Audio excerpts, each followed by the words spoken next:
U.S. Special Forces conducted a raid in northeast Syria overnight. And initial reports say the mission targeted a senior ISIS official in Assad-controlled territory. CBS News national security correspondent David Martin joins us now for more on this.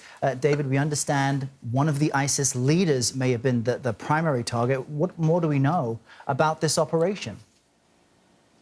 Well, U.S. military officials are becoming increasingly confident that they did succeed in killing a senior ISIS operative during a helicopter raid last night into northwestern Syria. That's a part of the country that is actually controlled by the Syrian government. The American commandos killed one, wounded another, and took 2 prisoners without any reports of casualties among the U.S. troops.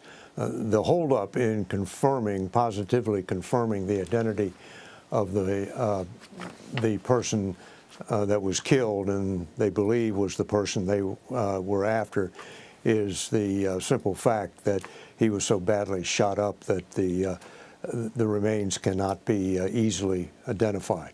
Well, David, our viewers were seeing the statistics. This is the first time Special Forces have killed a top ISIS leader in Assad-controlled territory since 2008. I'm wondering if you can both give us some context for understanding why that's significant, as well as how they were able to locate the target.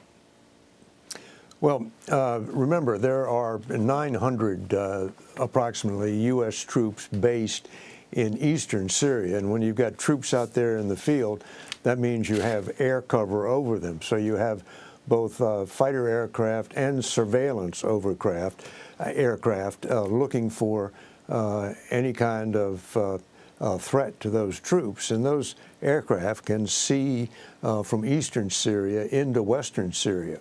Plus, the U.S. has ships in the Mediterranean. It has troops in Turkey, which can monitor what's going on in Syria.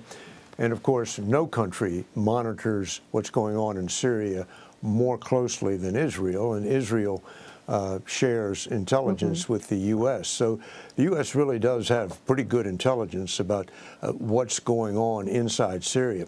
To me, the most interesting part of this raid into northwestern Syria is that unlike previous raids, the U.S. military did not give the Russians, who also operate in Syria, a heads up they were coming. There used to be this process for what the military calls deconfliction.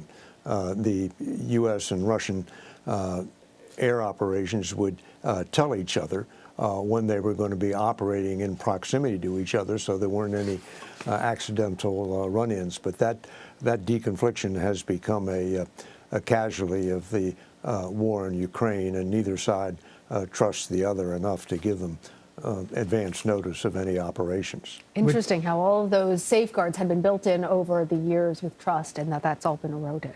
Which makes this development even more remarkable. David Martin, we appreciate you giving us some details on this. Thank you. Sure thing.